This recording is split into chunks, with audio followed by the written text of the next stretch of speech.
लोगों ने सवाल उठाया कि मुख्य धारा की मीडिया ने जंतर मंतर पर हो रहे आंदोलन को कवर नहीं किया। लेकिन सवाल तो यह भी है कि असम में आई बाढ़ से लाखों लोग प्रभावित हैं, तो क्या इसे मीडिया ने कवर करा?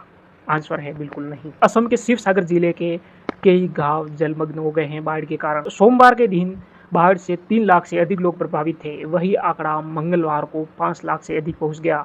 एक 95 साल के बुजुर्ग बताते हैं कि उन्होंने अपने जीवन की सबसे भयानक बाढ़ देखी है। उन्होंने आज से पहले अपने गांव में इससे भयंकर कभी बाढ़ नहीं देखी थी। असम में बाढ़ के कारण कई गांव जलमग्न हैं और लाखों परिवारों का जीवन अस्त व्यस्त हो चुका है। और बाढ़ की कहानी असम में हर साल की है, लेकिन विशेषज्ञों का मानना है कि क्लाइमेट चेंज के कारण वर्षा की घटनाएं अत्यधिक तीव्र और अनियमित होती जा रही हैं।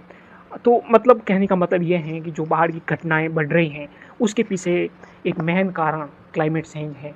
जी हाँ, मेन कारण क्लाइमेट चेंज है।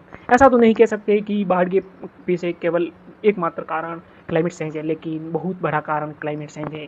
अगर वक्त रहते हमने क्लाइमेट चेंज पर काम नहीं किया तो ये हमारे लिए बहुत ही भयावह हो सकता है।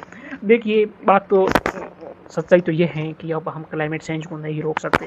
शायद कई विशेषज्ञ कह रहे हैं कि अब क्लाइमेट चेंज हमारी पहुंच से बाहर निकल चुका है, यानी कि अब हम क्लाइमेट चेंज को नहीं रोक सकते हैं। हाँ, अगर आज भी अगर लोग जागरूक होते हैं, लोग सरकारें पॉलिसी बनाती हैं, तो कुछ हद तक हम जो एक्सट्रीम वेदर इवेंट या फिर बाढ़ जैसी घटनाएं हो रही हैं, उस पर कुछ हद तक कंट्रोल पा सकते हैं। लेकिन अगर ऐसा ही चलता रहा, सरकार कुछ भी ध्यान नहीं देती है, बाढ़ आती रहती है, लाखों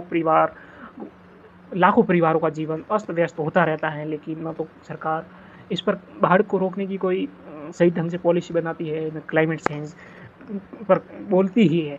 मतलब क्लाइमेट चेंज को रोकने की बात तो दूर है, लोगों को यही सरकार के लोग नहीं बताने की कि climate change is real problem, यही नहीं बताते कि क्लाइमेट चेंज एक रियल प्रॉब्लम है। तो लास्ट में यही कहना चाहूँगा कि आप अपने आसपास जितना हो सके लोगों को क्लाइमेट चेंज के प्रति अवेयर करने की कोशिश कीजिए, ताकि लोग, सरकार ना सही, लोग ही जागरूक होकर इस पर कुछ कदम उठा सके।